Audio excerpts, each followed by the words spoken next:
Hello, friends, and welcome back to Malicious Compliance Stories.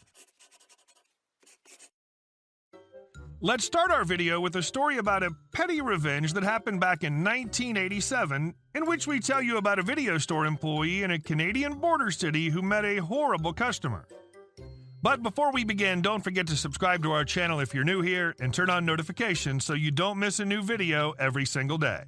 Here we go. Sorry, the banks are closed on Sundays. In 1987, my high school summer job was managing a video store in a Canadian border city.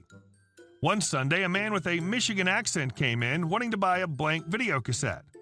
He was dressed in expensive-looking clothes and was carrying his video camera, which I could see was a top-of-the-line model.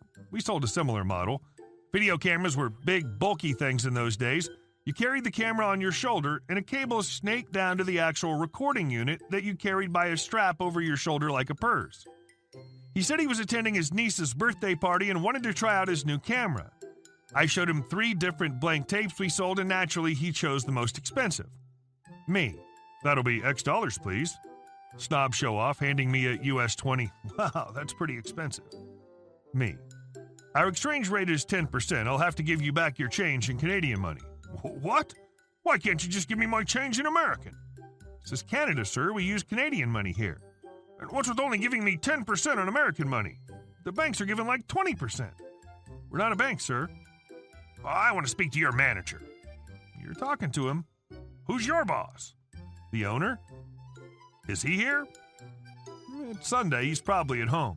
Get him on the phone. This is unacceptable. So I called the owner, Bernie. Our families have been good friends since before I was born. I explained the situation, how the gentleman in front of me wanted American change for his $20 bill and wanted a better exchange rate. Bernie, tell him to go F in his hat. You're not taking American money today. I hang up. The owner agrees, sir. The exchange rate is incorrect. SS gets a big old crap-eating grin on his smug face. Me. I'll call the bank first thing in the morning tomorrow and adjust our exchange rate accordingly. As for today, I can't accept American money. He gave me a puzzled look and his face dropped as he realized what I was telling him. Now understand, in 1987, there weren't many stores that were open on Sundays. This was before there was even a Walmart here. My shop was pretty much the only game in town to buy a blank tape that day. SS, now blustering, You're not going to sell me a tape? I'm sorry, sir, I can't verify the exchange rate right now. I can take Canadian money, however. SS is visibly angry. I don't have Canadian money. He took out his wallet and threw an American Express Gold card on the counter. I'm sorry, we only accept Visa and MasterCard. SS now has steam coming from his ears.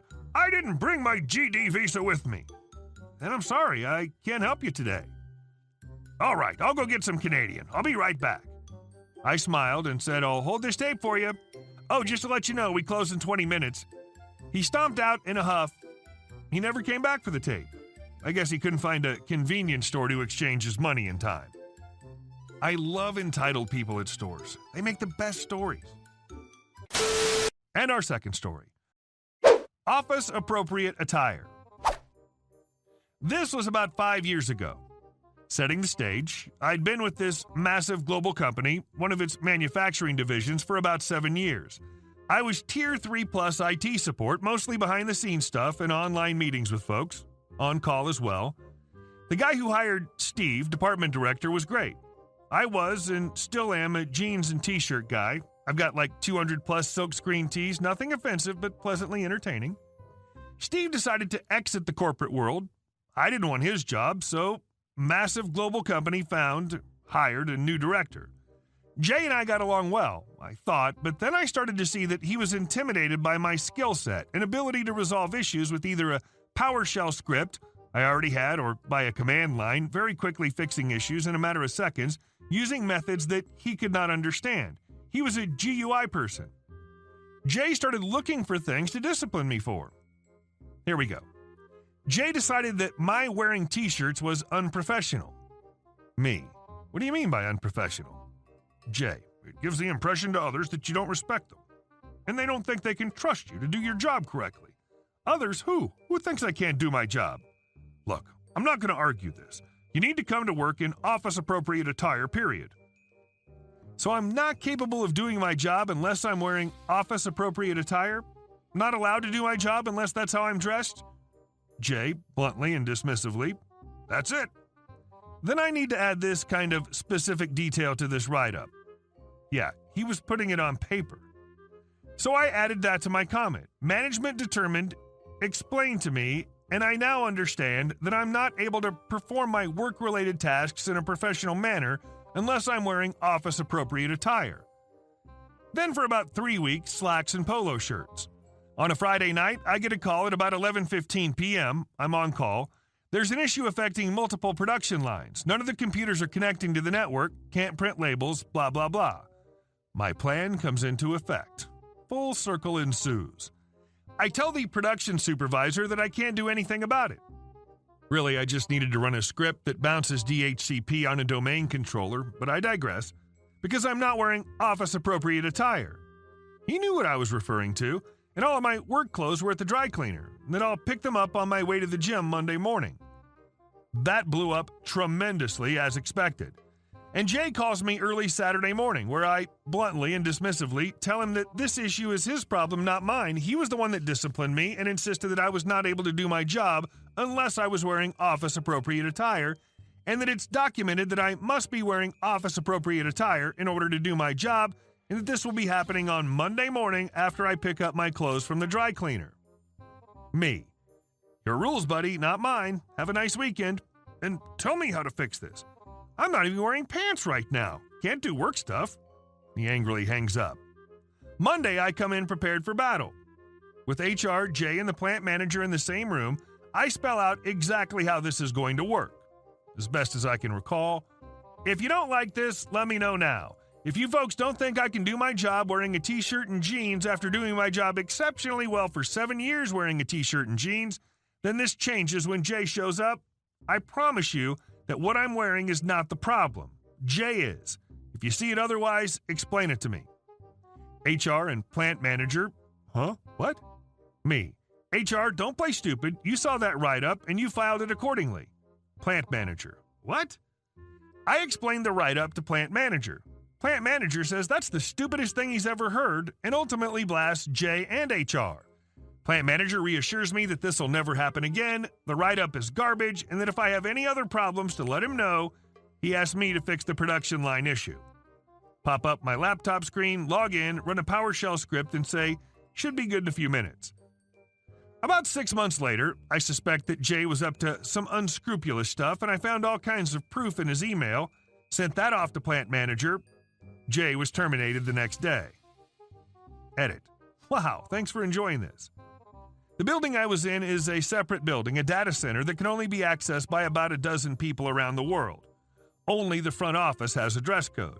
Ignoring the obvious fact that no one should show up in ripped jeans or dress like a porn star, etc., jeans and a t-shirt were fine. Folks keep asking. Jay was terminated for embezzlement, buying equipment on company POs, then selling the equipment back to contractors at below cost and keeping those funds. Then he was approving the invoices submitted by those contractors, and no one was the wiser.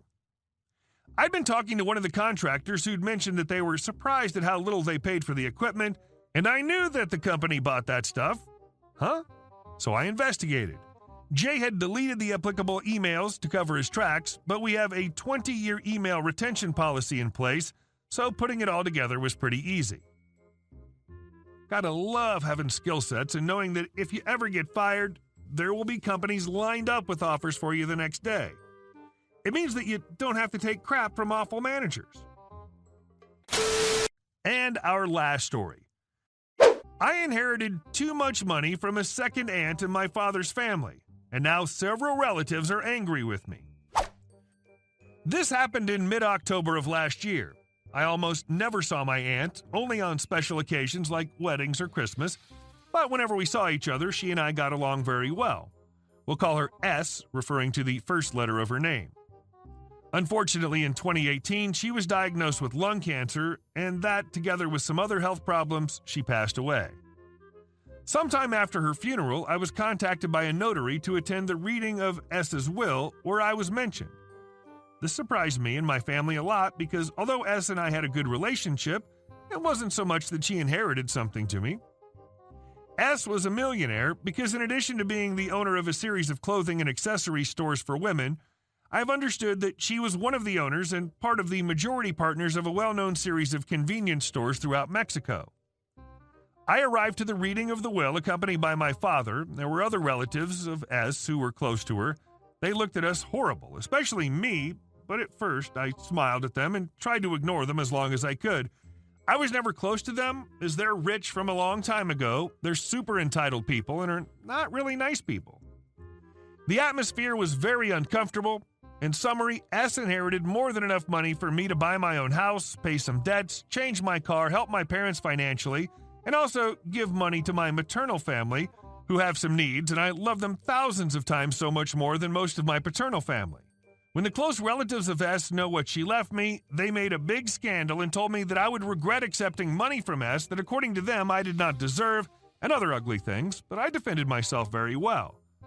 I honestly was never nice to S or got along well with her because of being interested in her money, expecting something in return. I really loved her, and not for her money. Nothing to do with that. Other close relatives of mine, almost all my paternal cousins and some uncles, were furious with me for receiving so much money from S. Almost all of them showed their true colors, which in a certain way hurt me because although I already knew that they were very special, I didn't think they would react as they did, and I had a certain affection for them. The Third World War was made to me. It made me laugh that a cousin with whom I had never had any communication and we always ignored each other, when I received the money that M left for me, he approached me and tried to get something from me. He said something like, "You should give me money because we're cousins, and I've always loved you even though we didn't talk to each other." WTF.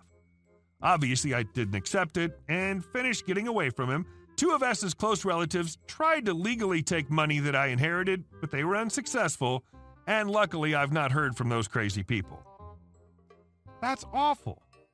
I'm glad you stood your ground, and I'm sorry for your loss. S sounded like a cool lady. Hey guys, thank you all for watching the video. I'll see you in the next one.